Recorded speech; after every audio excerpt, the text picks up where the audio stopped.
Hello बच्चों, कैसे हो आप सब। मैं उम्मीद करता हूँ कि आप सभी लोग बहुत ही अच्छे होंगे। प्यारे बच्चों, पिछले क्लास में हम लोगों ने एलसीएम और एचसीएफ निकालना सीखा था। तो इस वीडियो में हम लोग एक्सरसाइज 1.2 के क्वेश्चन सॉल्व करेंगे, यानी प्रश्नावली 1.2 के प्रश्नों को हल करेंगे।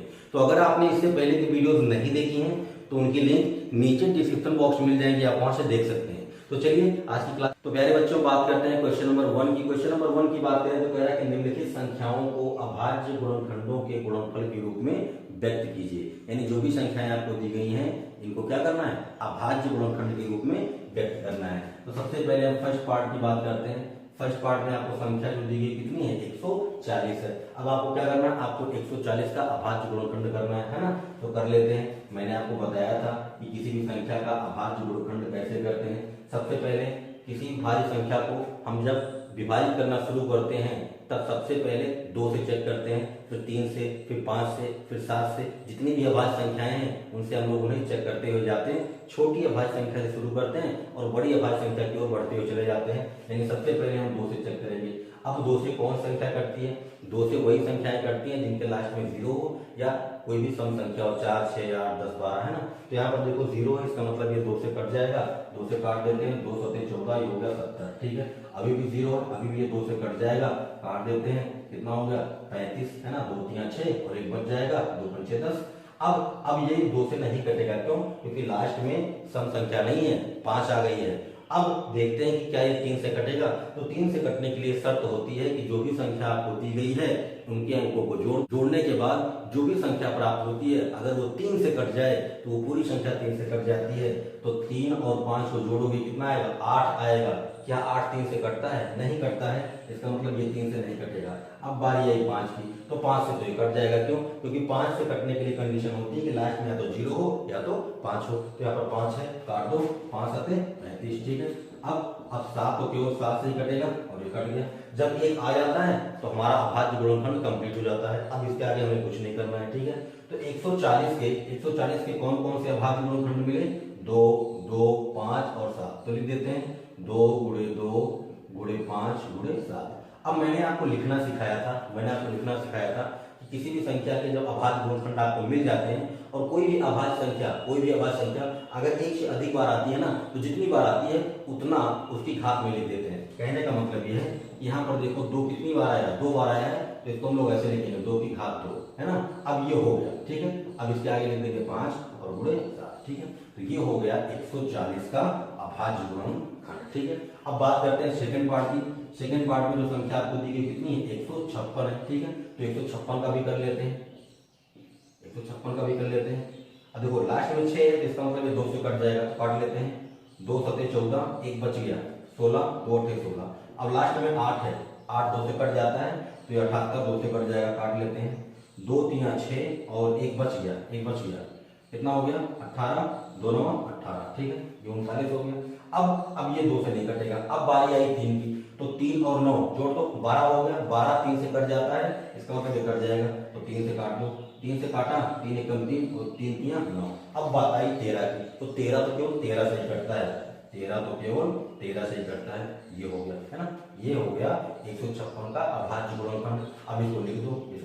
तो देखो 2 कितनी बार है, 2 बार है, तो इसको हम लोग क्या करेंगे, 2 की घात 2 लिखेंगे, गुणा लगाएंगे, 3 हो गया और ये क्या हो गया 13 हो गया। ठीक है, तो ये बात होगी 156 की। ठीक है, तीसरी संख्या क्या दी गई है, तीसरी संख्या दी गई है 3825। 3825 हमें क्या करना है, हमें इसका अभाज्य गुणनखंड करना है। तो कर लेते हैं 38 25। अब शुरू करें 2 से काटना, तो 2 से तो ये नहीं कटेगा, क्यों? क्योंकि लास्ट में सम संख्या या 0 नहीं है। ठीक है, तो अब बारी आई 3 की। 3 से कटेगा क्या, 5 2 7, 3 10 और 8 18। 18 3 से कटता है, इसका मतलब ये 3 से कट जाएगा। ठीक है, 3 एकम 3 हो गया और यहाँ 8 है, 3 दूना 6, 2 बच गया, 22 हो गया। 3 सते 21, एक बच गया, 3 25 15। ठीक है, ये हो गया। अब फिर से चेक करते हैं कि क्या ये 3 से कटता है। 7 5 12, 2 14, 1 15। अभी भी ये 3 से कट जाएगा, है ना, काट देते हैं।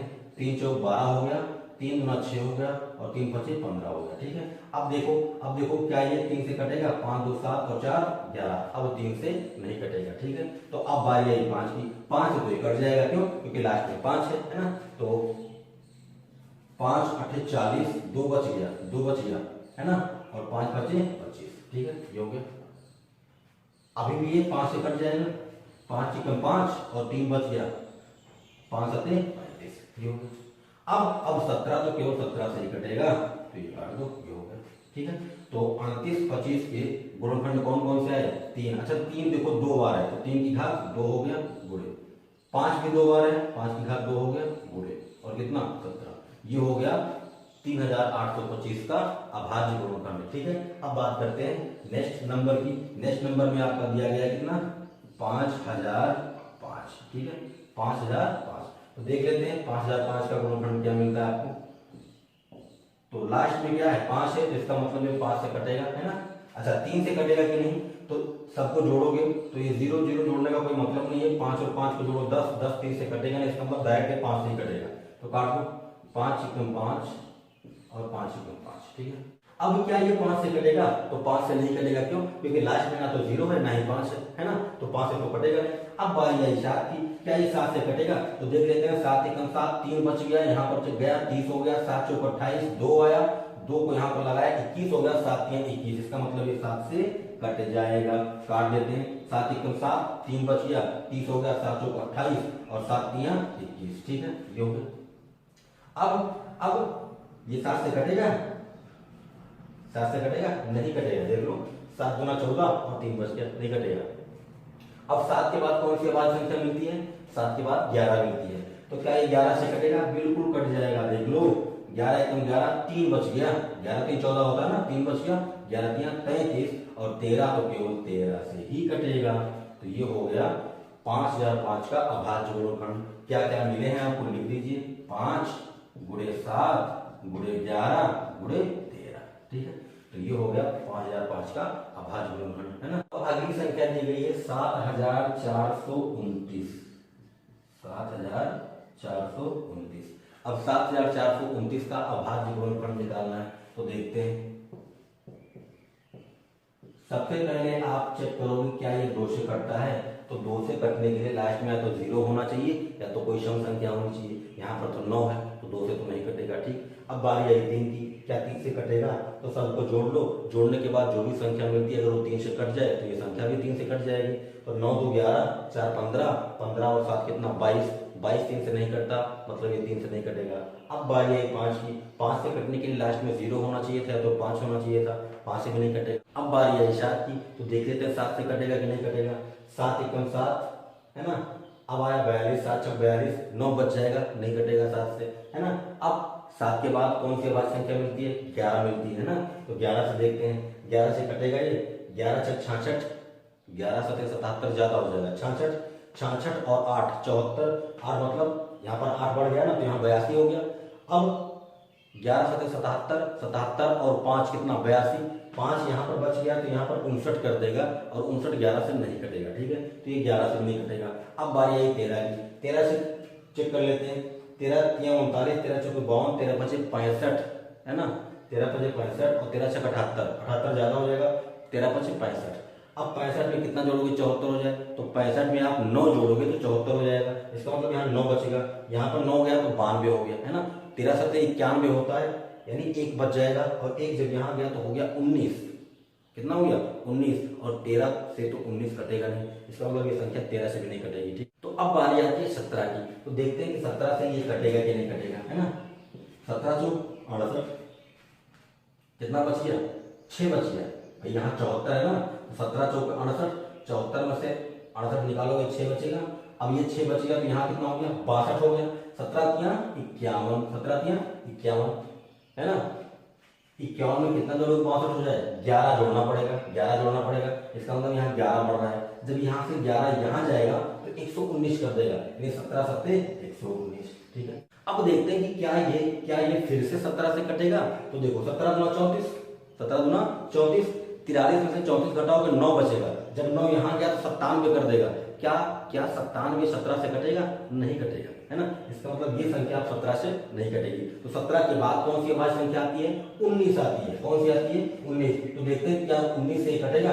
19 गुना 38, 19 या 57 ज्यादा हो जाएगा, 19 गुना 38 अगर करते हैं तो कितना बच जाएगा 38 और 5 43, 38 5 43। अब 5 यहाँ गया 57 कर देगा और 19 3 38, 19 3 57, ये हो गया, कट गया 19 से। अब बात आई 23 की, तो 23 तो भैया 23 से ही कटेगा, किसी और से तो कट ही नहीं सकता ये, है ना।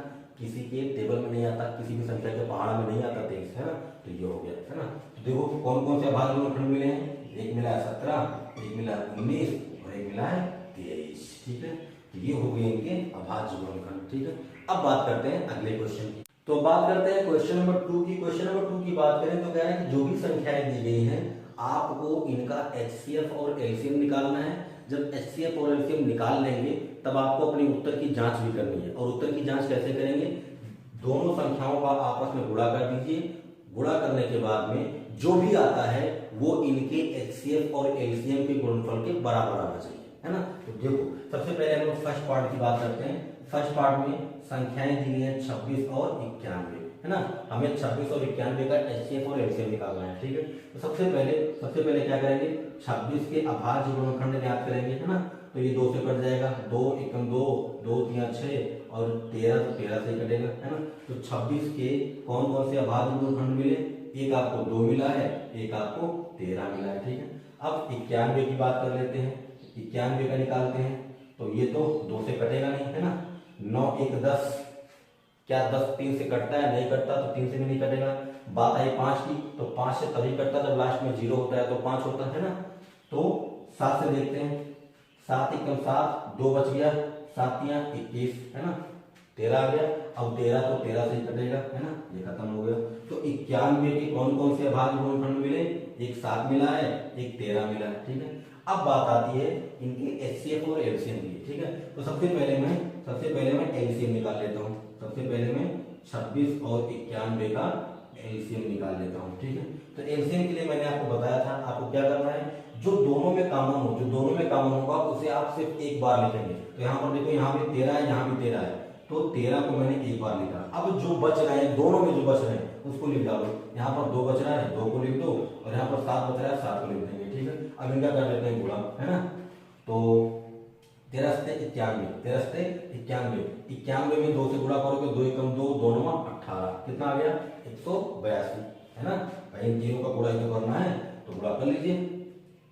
अब HCF की बात करते हैं, HCF की 26 और 91 का HCF, ठीक है। HCF में आपको क्या करना है, HCF में आपको सिर्फ और सिर्फ एक ही काम करना होता है, जो दोनों में कॉमन रहता है उसे ही लिखना होता है। तो देखो यहाँ भी 13 है, यहाँ भी 13 है, 13 को लिख देंगे। 13 के अलावा और कोई भी कॉमन नहीं है, इसलिए और किसी भी संख्या की हमें जरूरत नहीं है। इसका जो HCF होगा 13 होगा, LCM जो होगा वो 182 होगा। अब हमें अपने उत्तर की जांच करनी है। तो उत्तर की जांच करने के लिए आपको क्या करना पड़ेगा, जो HCF आया है 26 और 91 का, उसमें इसके LCM से गुणा कर दो। ये इन दोनों संख्याओं के गुणनफल के बराबर आना चाहिए। बात आ रही समझ में। अब देखो कर लो, इनका HCF कितना आया है, 13 आया है,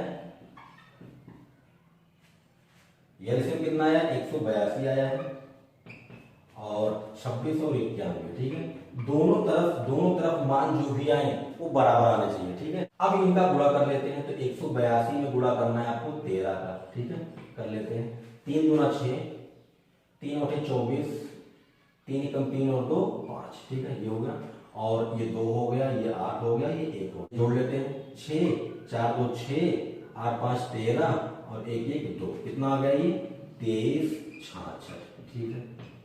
अब इनका गुणा कर लेते हैं। तो 91 में 26 का गुणा कर लो, है ना। 6 एकम 6, 6 9 54, 2 एकम 2 और 2 9 18, ठीक है। देखो 6 4 2 6, 8 5 13, 1 1 2, है ना। कितना आ गया भैया 2366, ये भी आ गया क्या 2366, ठीक है। तो ये हो गया आपके उत्तर का जांच, ठीक है। तो आपको ऐसे HCF और LCM निकालना है, फिर ऐसे अपने उत्तर की जांच करनी है, ठीक है।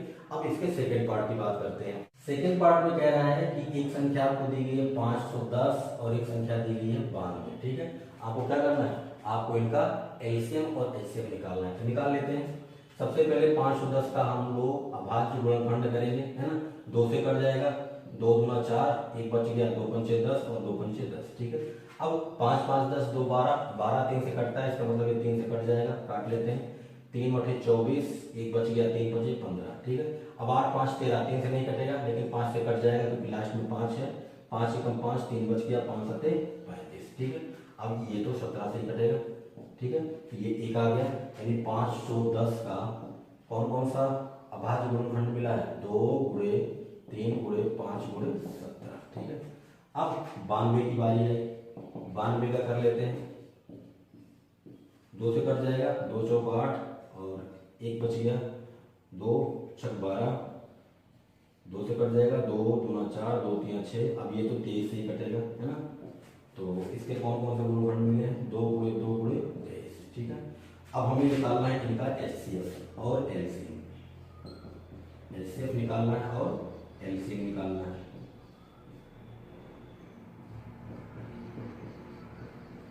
ठीक है, तो एचसीएफ के लिए मैंने कहा था जो दोनों में कॉमन होगा उसे आप लिखेंगे। तो देखो यहाँ पर 2 है और यहाँ पर 2 है, इस 2 के अलावा और कोई भी गिनती इसमें कॉमन नहीं। यहाँ पर 2 है लेकिन इस 2 के लिए और कोई भी 2 नहीं है।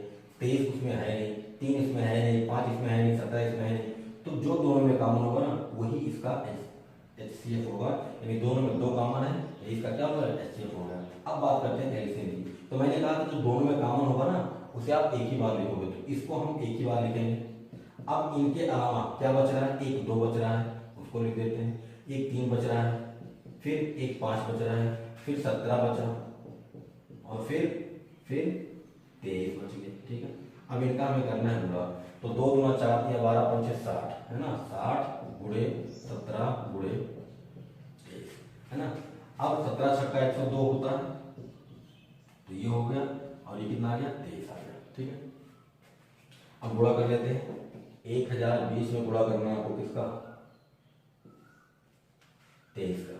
तो 3 का 0 में 0, 3 दूना 6, फिर 0, 3 एकम 3 और 2 का 0, 2 दूना 4, फिर 0, 2 एकम 2, कितना आ गया, 6 आ गया, 4 आ गया, 3 आ गया और 2 आ गया। तो ये कितना आ गया, 23,460, ठीक है। ये आया इसका एलसीएम, ये आया है इसका एचसीएफ। अब आपको करना क्या है, अब आपको चेक करना है कि क्या आपका आंसर सही है। तो आंसर चेक करने के लिए क्या करेंगे आप, आंसर चेक करने के लिए आपको दोनों के एलसीएम और एचसीएफ का गुणा करना है। तो कर देते हैं, एचसीएफ 510 92 गुणे एलसीएम 510 92 इक्वल टू, दोनों संख्याओं का गुणा कर दीजिए, 510 और 92, ठीक है। तो एचसीएफ कितना आया, 2 आया है, एलसीएम कितना आया, 23,460 आया, ठीक है। और यहाँ पर है 510 गुणे 92, ठीक है। अब गुणा करते हैं, 2 का इसमें कर दीजिए, 0, 2 चौक 12, 2 चौक 8, 1 9, 2 3 6, 2 दूना 4, ये आ गया लेफ्ट साइड। अब राइट साइड की बात करते हैं, तो 510 में आप 92 का गुणा कर रहे हैं, कर लीजिए। 2 का 0 में 0, 2 एकम 2, 2 पंचे 10, ठीक है, ये हो गया। अब 9 का 9 0 0, 9 एकम 9 और 9 पंचे 45, ठीक है। जोड़ो, 0 आ गया, 2 आ गया, 9 आ गया, 5 1 6 आ गया और 4 आ गया, कितना आ गया, 46,920। देखिए दोनों साइड बराबर आए हैं, इसका मतलब आपका जो एलसीएम आया है और जो एचसीएफ आया है ये दोनों सही है, ठीक है। अब बात करते हैं नेक्स्ट पार्ट। इसके थर्ड पार्ट में एक संख्या दी गई है 336 और एक संख्या दी गई है 54, ठीक है। अब इसका एलसीएम और एचसीएफ निकालना है। तो 54 में कौन कौन से गुणनखंड मिलेंगे आपको, देख लेते हैं। 2 दूना 4, 2 सत्ते 14, ठीक है। अब ये 3 से कटेगा, 3 9 27, 3 3 9 और ये, ठीक है। तो कौन कौन से मिले, 2 गुणे 3 गुणे 3 गुणे 3, ठीक है। अब 336 की बात करते हैं, तो 336 के कौन कौन से गुणनखंड मिलेंगे, ये 2 से कट जाएगा, 2 एकम 2, 2 छक 12 और 2 अठे 16, ठीक है। फिर 2 से कटेगा, 2 अठे 16, 2 चौक 8, फिर 2 से कटेगा, 2 चौक 8, 2 दूना 4, फिर 2 से कटेगा, 2 दूना 4, 2 एकम 2। अब ये 2 से नहीं कटेगा, अब ये 3 से कटेगा, 3 सत्ते 21 और 7 तो केवल 7 से कटेगा। तो क्या मिल गया, 336 के गुणनखंड क्या क्या मिले, 2 गुणे 2 गुणे दो 4 बार है ना। फिर एक बार 3 है और एक बार 7 है, ठीक है। अब एचसीएफ निकाल लेते हैं। एचसीएफ 336 और 54 निकाल लो। मैंने कहा था जो दोनों में कॉमन होगा वही लिखेंगे। तो देखो यहाँ पर 1 2 है, यहाँ पर 1 2 है, तो ये तो हो गया कॉमन, है ना। देखो अब यहाँ पर 2 है लेकिन 2 नहीं है, ठीक है। अब इसमें कोई 2 नहीं है, और इसमें एक 3 है, इसमें भी एक 3 है, यही इनमें कॉमन होंगे, ठीक है। इनके अलावा और कुछ भी कॉमन नहीं है, तो यही इसका क्या हो गया, एचसीएफ हो गया। अब बात करते हैं एलसीएम की। एलसीएम की बात करें तो मैंने कहा था जो दोनों में कॉमन होगा उसे एक बार लिखेंगे। अब यहाँ पर 2 कॉमन है और यहाँ पर 3 कॉमन है, ठीक है। अब इनके अलावा कुछ बच रहा है, बिल्कुल बच रहा है। देखो 2 गुणे 2 ये 2 3 बार बच रहा है ना, इसको लिख डालते हैं यहाँ पर, ठीक है। अब 2 2 3 बच रहा है, इसको भी लिख डालते हैं, और फिर एक 7 बच रहा है, इसको भी लिख देते हैं, ठीक है। अब इनका हमें करना है पूरा, तो 2 गुना 4 गुना 8 गुना 16, ठीक है। ये तो हो गया 16, 3 3 9 के 27, ये हो गया 27 और ये हो गया 17, ठीक है। तो कर लेते हैं पूरा। सबसे पहले 27 और 16 का कर लेते हैं। 6 7 42, 6 गुना 12 और 4 16, है ना। ये 7 और 1 2, ठीक है। कितना आ गया 2 6 7 13 और 2 1 3 1 4, ये आ गया कितना 432 गुणे कितना 7, 7 का गुणा कर लेते हैं। 7 गुना 14, 7 1 21 और 1 22, 7 4 28 और 2 30, ये आ गया इसका एलसीएम और ये आ गया इसका एचसीएफ। अब आप उत्तर की जांच कर सकते हैं, ठीक है। तो अब बात करते हैं नेक्स्ट क्वेश्चन। तो अब बात करते हैं क्वेश्चन नंबर 3 की। क्वेश्चन नंबर 3 में कहना है कि जो भी संख्याएं दी गई हैं, जो भी संख्याएं दी गई हैं, इनका आप एलसीएम और एचसीएफ निकालिए अभाज्य गुणनखंड विधि द्वारा। तो पिछले वीडियो में मैंने आपको बताया था कि कैसे अभाज्य गुणनखंड विधि द्वारा हम लोग एलसीएम और एचसीएफ निकालते हैं। फिलहाल देखते हैं। सबसे पहले फर्स्ट पार्ट की बात करते हैं। फर्स्ट पार्ट में संख्या दी गई है 12, एक 15 और एक 21, ठीक है। अब आपको क्या करना है, आपको इनका एलसीएम और एचसीएफ निकालना है। सबसे पहले हम लोग इनके फैक्टर की बात करते हैं कि 12, 15 और 21 के कौन कौन से फैक्टर मिलेंगे आपको, ठीक है। तो 12 के कौन कौन से फैक्टर मिलेंगे, 2 गुणे 2 गुणे 3, 2 गुना 4 3 12, यही तो होगा। 15 के 3 गुणे 5 होगा, 21 का 3 गुणे 7 होगा। आप चाहो तो आप ऐसे निकाल सकते हो, सबका ऐसे निकाल सकते हो, 2 6 12, 2 3 6 और 3, है ना। ऐसे 15 का निकालोगे, ऐसे आप 21 का निकालोगे, ठीक है। अब बात करते हैं कि इनका एचसीएफ क्या होगा, इनका एलसीएम क्या होगा, है ना, ठीक है। देखो एचसीएफ के लिए क्या करना है, आपको ये देखना है कि तीनों में जो कॉमन होगा उसी को लिखेंगे। तीनों में जो भी कॉमन होगा उसी को लिखेंगे। यहाँ पर 3 संख्याएं दी गई है ना, तो तीनों संख्याओं में जो कॉमन होगा उसे यहाँ पर लिखना है। तो देखो यहाँ पर देखो 3 है, यहाँ भी 3 है, यहाँ भी 3 है ना। तो इन तीनों संख्याओं में केवल और केवल 3 कॉमन, तो इनका एचसीएफ क्या होगा, 3 हो जाएगा। बात आई समझ में। अब एलसीएम की बात करते हैं। तो एलसीएम में क्या होता है कि जो भी कॉमन होगा उसे सिर्फ एक बार लिखेंगे। यहाँ पर 3 था, यहाँ भी 3 था, यहाँ भी 3 था, तो तीनों में 3 कॉमन, उसको हमने लिख दिया। अब 3 की बात नहीं करनी है, ठीक है। अब इन 3 की बात नहीं करनी, जो भी कॉमन था उसको हमने लिख दिया, ठीक है। अब बारी आई 2 की। देखो यहाँ पर 2 बार है, लेकिन और किसी में नहीं है, तो एलसीएम में हमें ये नहीं देखना है कि और किसी में है कि नहीं है। जो कॉमन है उसको लिख दिया, जो बचेंगे उसको भी हम लोग लिख देंगे। तो यहाँ पर 2 कितनी बार है, 2 बार है, 2 की पावर 2, है ना। फिर 5, फिर 7, ठीक है। तो निकाल लेते हैं, कितना आएगा, 2 गुना 4 या 12 5 60 और 60 का 7 में गुणा करो, कितना आएगा 420, ठीक है। बात करते हैं इसके सेकंड पार्ट की। सेकंड पार्ट की बात करें तो इसमें संख्या दी गई है आपको 17, 23 और 29, ठीक है। आपको करना क्या है, आपको इनका एलसीएम और एचसीएफ निकालना। सबसे पहले इनका फैक्टर निकालना पड़ेगा। एक बात आप यहाँ पर ध्यान से देखें, 17 की बात करें, चाहे 23 की बात करें, चाहे 29 की बात करें, ये सभी के सभी अभाज्य संख्याएं हैं। अभाज्य संख्याएं का मतलब क्या होता है, जो स्वयं से कटती हैं या तो फिर एक से कटती हैं, किसी और से नहीं कटती हैं, उसे हम लोग अभाज्य संख्याएं कहते हैं। तो 17, 23, 29 क्या है, अभाज्य संख्याएं, है ना। तो इनका फैक्टर क्या होगा, या तो 1 हो सकता है या तो स्वयं वो संख्या हो सकती है ना। 17 के कौन कौन से फैक्टर होंगे, या तो 1 होगा या तो 17, ठीक है। ऐसे 23 की बात करें तो या तो 1 या तो 23, ऐसे 29 की बात करें या तो 1 या तो 29 है। अब आपको करना क्या है, आपको इनका एचसीएफ और एलसीएम निकालना है, ठीक है।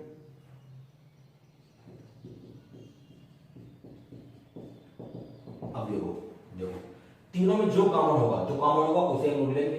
तो यहाँ पर देखो एक है, एक है, एक है, तीनों में क्या कॉमन है? सिर्फ एक कॉमन, तो इनका एचसीएफ क्या हो जाएगा? एक हो जाएगा। और वैसे भी अभाज्य संख्याएं अगर आपको दी गई है ना, एक किनारे से अगर अभाज्य संख्याएं दी गई हैं तो उनका एचसीएफ एक ही होता है, ठीक है, ये आपको सोचने की जरूरत नहीं है। अब बात करते हैं इनका एलसीएम क्या होगा। तो जो तीनों में कॉमन होगा उसको तो एक बार ले लेंगे, एक को लिख दिया है ना, तीनों में कॉमन था। अब बारी है जो भी बचेंगे उनको भी लिख देंगे। तो यहाँ पर 17 है, 23 है और 29 है ना। अब इनका गुणा करना है तो कर लेते हैं गुणा। 23 में पहले 17 का गुणा कर लीजिए, 7 या 21, 7 गुना 14 और 2 16, 1 3 और ये 2 कितना हो गया? 1 6 3 9 और 2 1 3, ये आ गया 391। अब 391 में 29 का गुणा करना है तो कर लेते हैं। 391 में 29 का 9 एकम 9, 9 81, 9 या 27, 27 और 8 35 है ना। 2 एकम 2, 2 9 18, 2 3 6 1 7, ठीक है। एक ये 9 हो गया, ये 3 हो गया, ये 8 5 13 और 7 3 10 11, कितना आ गया? 11 339, ठीक है। तो ये हो गया इसका सेकंड पार्ट। इसी प्रकार हम इसका थर्ड पार्ट करेंगे, ठीक है। तो तीसरा पार्ट आपके लिए छोड़ रहे हैं, आप करें, है ना। अब बात करते हैं नेक्स्ट क्वेश्चन। क्वेश्चन नंबर 4 की बात करें तो कह रहा है कि 306 और 657 का एचसीएफ दिया गया है 9। 306 और 657 का एचसीएफ 9 दिया गया है। आपसे कह रहा है कि इनका एलसीएम क्या होगा, ठीक है। तो मैंने आपको एक फार्मूला बताया था, आपको याद होगा कि अगर आपके पास कोई दो संख्याएं हैं तो उनका एलसीएम निकाल लीजिए, उनका एचसीएफ निकाल लीजिए, आपस में गुणा कर दीजिए। गुणा करने के बाद जो भी आएगा ना वो उन दोनों संख्याओं के गुणनफल के बराबर आएगा। ये फार्मूला मैंने आपको बताया था, ठीक है। तो देखो क्या दिया गया है, एचसीएफ दिया गया, यानी महत्तम समापवर्तक दिया गया है 306 और 657 का, ठीक है। कितना दिया गया है? 9 दिया गया है, ठीक है। एलसीएम आपको निकालना है, एलसीएम क्या करना है? निकालना है, ठीक है। तो इस फार्मूले का यूज करते हैं, ठीक है। एलसीएम 306 और 657 का निकालेंगे और एचसीएफ दिया गया है, फिलहाल लिख लेते हैं एक बार 306 657, ठीक है। इक्वल टू दोनों संख्याएं कौन कौन सी हैं? एक 306 और दूसरा 657। तो यहाँ पर 306 गुणे 657 लिख देंगे, है ना। फार्मूला क्या कहता है? दोनों संख्याओं को गुणा कर देना है, ठीक है। अब एलसीएम 306 657 इंटू एचसीएफ कितना दिया है? 9 दिया गया है, तो 9 लिख देते हैं ना, इक्वल टू 306 गुणे 657, ठीक है। अब देखो एलसीएम 306 657 इक्वल टू 306 गुणे 657 बटे कितना? 9। ये 9 इधर गुणा करा, उधर क्या करेगा? भाग करेगा, ठीक है। अब काट दो, 9 एकम 9, 9 तिया 27 और 3 30, 9 चौक 36, ठीक है। तो कितना आ गया? 657 गुणे कितना? 34। अब गुणा कर देते हैं, 657 में 34 का गुणा, ठीक है। 4 7 28, 4 5 20, 2 22, 4 6 24 और 2 26, ठीक है। 3 7 21, 3 5 15 और 2 17 और 3 6 18 और 1 19, ठीक है।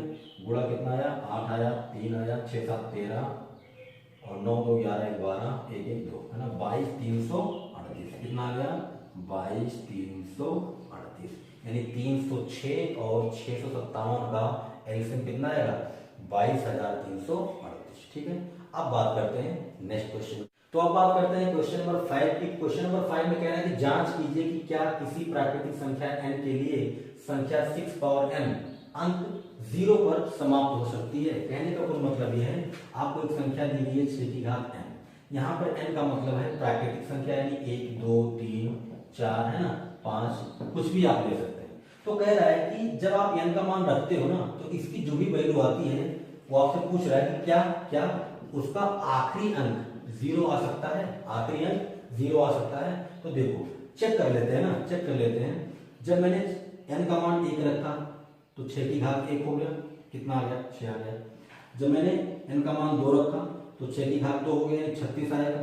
जब मैंने n का मान 3 रखा तो 6 की घात 3 यानी 6 गुणे 6 यानी 216 आ गया। 6 एक ऐसी संख्या होती है कि आप उसकी घात में 1 2 3 4 5 कुछ भी रखते जाओ, कुछ भी रखते जाओ, लास्ट गिनती जो आएगी ना वो 6 आएगी, वो हमेशा 6 ही आएगी। और आपसे पूछ क्या रहा है, आपसे पूछ रहा है कि n का कोई भी मान रख दो, कोई भी मान रख दो, तो क्या ये 0 पर समाप्त हो सकता है? तो हमारा आंसर तो यहाँ पर क्लियर होगा कि 0 पर समाप्त नहीं होगा, है ना। लेकिन इसको हम लोग दूसरे ढंग से समझते हैं। समझना ये है कि आपको थोड़ा सा दिमाग लगाना है, थोड़ा सोचना ये है कि कोई भी संख्या अगर 0 पर खत्म होती है, कोई भी संख्या अगर 0 पर खत्म होती है, जैसे मान लो मैंने कहा 5 1 2 0, है ना, मैंने मान लो कहा दिया कि 8 5 1 7 4 0, है ना, ऐसे कह दिया। तो आपको थोड़ा सोचना है कि अगर अगर किसी भी संख्या के लास्ट में एक 0 है, तो उसका मतलब ये है कि उस संख्या में आपने 10 से गुणा किया होगा। 512 में 10 से गुणा करूंगा तभी तो 5120 आएगा। अगर मैं इसकी बात करूं तो इसमें मैंने क्या किया होगा, 85 174 में 10 से गुणा किया होगा, तभी तो इतना हुआ है। और 10 से गुणा होने का क्या मतलब है, 10 से गुणा होने का मतलब है कि आपने 2 गुणे 5 किया होगा। 10 के 2 फैक्टर होंगे ना, 2 गुणे 5। यहाँ पर 10 आने का क्या मतलब है, 2 गुणे 5। बात समझ में आ रही है? तो अगर कहीं भी एक 0 आता है, तो इसका मतलब यह है कि उस संख्या में कम से कम एक 2 और एक 5 तो मिलेगा ही आपको, तभी तो ये 10 करेंगे, तभी तो ये 0 लाएगा। अगर 2 0 होता, मान लो ऐसे लिखा होता, तो इसका मतलब है कि 512 गुणे 100, है ना, तभी तो आएगा। और 512 गुणे 100 का क्या मतलब है, 100 का ये मतलब है कि इसमें 2 टू 2 होगा और 2 टू 5 होगा। देख लो, 2 दूना 4 पंचे 20 पंचे 100। एक 0 रहा, अगर एक 0 है तो एक 2 होगा, एक 5 होगा। अगर 2 0 है तो 2 2 होंगे, 2 5 होंगे। अगर 3 0 है तो कितना होगा, 3 2 और 3 5। देख लो भाई, 3 0 होने का मतलब 1000। 1000 कब आएगा, देख लो, 2 गुणे 2 गुणे 2 गुणे 5 गुणे 5 गुणे 5, ना, निकालो 1000 आएगा। देख लो, 2 दूना 4 दूना 8 पंचे 40 पंचे 200 और 200 पंचे 1000। बात है समझ में? तो जितने 0 रहेंगे ना उतने 2 और उतने 5 होने चाहिए। अब यहाँ की बात करते हैं। अगर मैं 6 की बात करूं तो इसका एक फैक्टर होगा 2 और एक फैक्टर होगा 3। क्या इस 2 और 3 के अलावा इसके और कोई फैक्टर हो सकते हैं? नहीं हो सकते हैं, 2 3 6 होता है। अब मुझे आप बताओ कि 6 पावर n का मतलब क्या है, 2 गुणे 3 के पावर n, ये तो होगा। और अगर मैं इसको ढंग से लिखूं तो 2 के पावर n इंटू 3 के पावर n, ये तो आएंगे। आना क्या चाहिए था, आना तो ये चाहिए था कि 2 गुणे 5 हो जाए। अगर 2 गुणे 5 हो जाता ना तो एक 0 मिल जाता मुझे, 2 टू 2 मिलता, 2 टू 5 मिलता तो 2 0 मिल जाते। हमें तो कहा है कि 0 पर समाप्त होना चाहिए। अब 0 पर समाप्त हो जाए, उसके पहले कितने 0 है मुझे उससे कुछ लेना देना नहीं, कम से कम एक 0 आखिरी में तो होना ही चाहिए था, तभी हम बोल सकते थे कि ये संख्या 0 पर समाप्त होगी। लेकिन ऐसा हो ही नहीं रहा है, ऐसा होने के लिए क्या होना चाहिए था, यहाँ पर 5 होना चाहिए था। अगर यहाँ पर 5 हो जाता ना तो काम बन जाता और हम कह देते ये 0 पर समाप्त हो सकता है। तो आप सिंपल सा लिख दोगे क्या, यहां 6 के गुणनखंड 2 और 3 है, अर्थात 6 power n equal to 2 power n into 3 power n प्राप्त होगा। 6 पावर n शून्य पर तभी समाप्त होता जब 6 power n equal to 2 power n into 5 power n प्राप्त होता, जबकि ऐसा नहीं है। ठीक है, तो आप सिंपल बोल दोगे कि 6 पावर n कभी भी शून्य पर समाप्त नहीं हो सकता, अतः 6 पावर n 0 पर समाप्त नहीं हो सकता। ठीक है, तो आई होप आप समझ गए होंगे कि 6 पावर n कभी भी 0 पर समाप्त क्यों नहीं हो सकता। ठीक है, अब बात करते हैं नेक्स्ट क्वेश्चन। तो बात करते हैं क्वेश्चन नंबर 6 की। क्वेश्चन नंबर 6 में दो संख्याएं दी गई हैं और आपसे कह रहा है कि व्याख्या कीजिए कि भाज्य संख्या है, मतलब आप बताइए कि ये भाज्य संख्याएं हैं। तो भाज्य संख्याओं के लिए मैंने आपको बताया था कि कोई भी संख्या भाज्य संख्या कब होती है, जब वो एक और स्वयं के अलावा किसी और संख्या से भी विभाजित हो जाए। कहने का कोई मतलब यह है, जैसे 12 की बात करूं तो 12 1 से भी कटेगा, 12 से भी कटेगा, 2 से भी कट जाएगा, 3 से भी कट जाएगा, 4 से भी कट जाएगा, 6 से भी कट जाएगा। तो अगर कोई भी संख्या आपके पास है तो एक और स्वयं के अलावा किसी और से भी कट जाए तो क्या होगी, भाज्य होगी। तो सबसे पहले हम लोग पहले वाली संख्या की बात करते हैं। पहले वाली संख्या में कह रहा है कि 7 गुणे 11 गुणे 13 धन 13, है ना।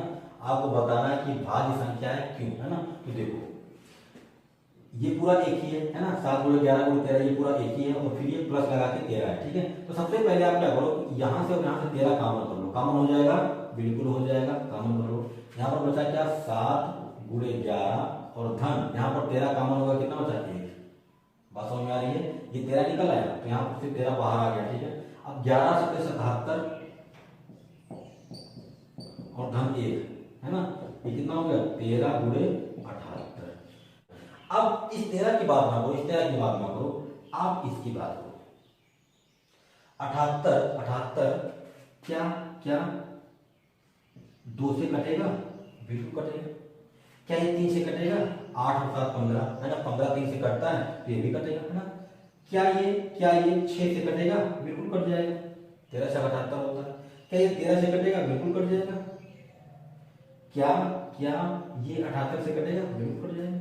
तो अगर कोई भी संख्या एक और स्वयं के अलावा किसी और संख्या से कट जाती है तो वो क्या होती है, भाज्य होती है। तो आप कह दोगे अतः 7 गुणे 11 गुणे 13 धन 13 क्या है, भाज्य संख्या है। भाज्य संख्या है क्योंकि ये एक और स्वयं के अलावा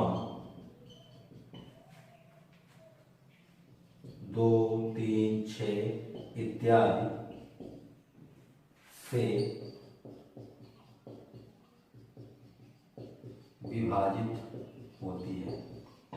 ठीक है, तो आपको समझ में आ गया होगा कि कोई भी संख्या। अच्छा, यहाँ पर मैंने कहा कि 13 की बात ना करो। 13 की बात इसलिए नहीं किया कि अगर ये संख्या किसी और संख्या से कट रही है तो जब आप उसमें 13 का गुणा करोगे ना तो जो भी संख्या आएगी वो संख्या इससे ऑलरेडी कटेगी, है ना। इसमें कुछ सोचने की जरूरत नहीं है भाई। देख लो, अगर मैंने कहा कि 3 गुणे 4 है मेरे पास, ठीक है, अब मैं कह रहा हूँ कि 3 की बात ना करो, आप इस 4 की बात करो। तो ये 4 क्या 2 से कटेगा, बिल्कुल कटेगा। क्या ये 4 से कटेगा, बिल्कुल कटेगा। तो जब आप 3 का 4 में गुणा करोगे कितना आएगा, 12। क्या 12 2 से नहीं कटेगा, बिल्कुल कट जाएगा। क्या 12 4 से नहीं कटेगा, बिल्कुल कट जाएगा। तो अगर ये 78 इनसे कटता है ना तो 13 का जब गुणा करोगे तो वो भी इनसे कट जाएगा। ठीक, दूसरी संख्या दी गई है 7 गुणे 6 गुणे 5 गुणे 4 गुणे 3 गुणे 2 गुणे 1 धन 5, है ना।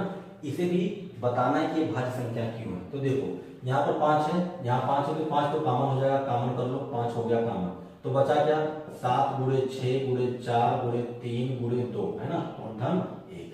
यहाँ पर 1 बच रहा है तो ये लिखने का कोई मतलब नहीं, 1 का गुणा करोगे 1 ही हो जाएगा। ठीक है, अब ये हो गया। अब सिंपल सा आप गुणा कर लो, कुछ मत करो। 7 6 42, 4 के 12 24, ठीक है, धन 1। अब 42 और 24 का गुणा कर लेते हैं, यहाँ पर कर लेते हैं 42 और 24 का गुणा। ठीक है, 4 दूना 8, 4 चौक 16, 2 दूना 4, 2 चौक 8। ठीक है, ये हो गया 8, 6 4 10, 8 1 9 1 10, 1008। तो 5 1008 धन 1। ठीक है, अब ये कितना हो गया, 5 गुणे 1009, 1008 में 1 जोड़ दोगे कितना हो जाएगा, 1009 हो जाएगा। अब 5 का इसमें गुणा कर लो है ना। तो देखो 5 9 45 हो जाएगा और 5 1 5, यह आ गया 50 45। ठीक है, अब देखो सबसे पहले ये कौन कौन संख्याओं से कट सकता है, ये 1 से कट सकता है और ये 5045 से कट सकता है। ठीक है, इसके अलावा अगर ये किसी और संख्या से कट गया तो ये क्या होगा, भाज्य हो जाएगा, है ना। तो देखो लास्ट में क्या है, 5 है तो ये तो 5 से कट जाएगा, ये 5 से कट जाएगा।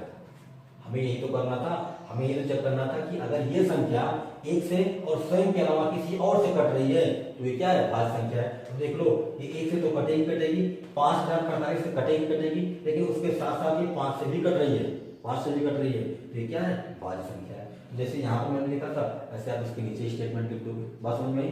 तो अब बात करते हैं नेक्स्ट क्वेश्चन। तो बात करते हैं क्वेश्चन नंबर 7 की। क्वेश्चन नंबर 7 में कह रहा है कि एक खेत का मैदान है, उस खेत के मैदान में एक वृत्ताकार पथ है, उस वृत्ताकार पथ पर 2 लोग दौड़ लगा रहे हैं, एक सोनिया है और एक रवि। सोनिया को एक चक्कर पूरा करने में 18 मिनट का समय लगता है और रवि को एक चक्कर पूरा करने में 12 मिनट का समय लगता है। तो अब अगर मैं आपसे पूछूं कि कौन तेज दौड़ रहा है, तो आप बोलोगे रवि तेज दौड़ रहा है। क्यों? क्योंकि उसको कम समय लगता है और सोनिया को ज्यादा समय लगता है, ठीक है। लेकिन यहाँ पर मामला ये नहीं कि कौन तेज दौड़ रहा है, यहाँ पर सवाल कुछ और है।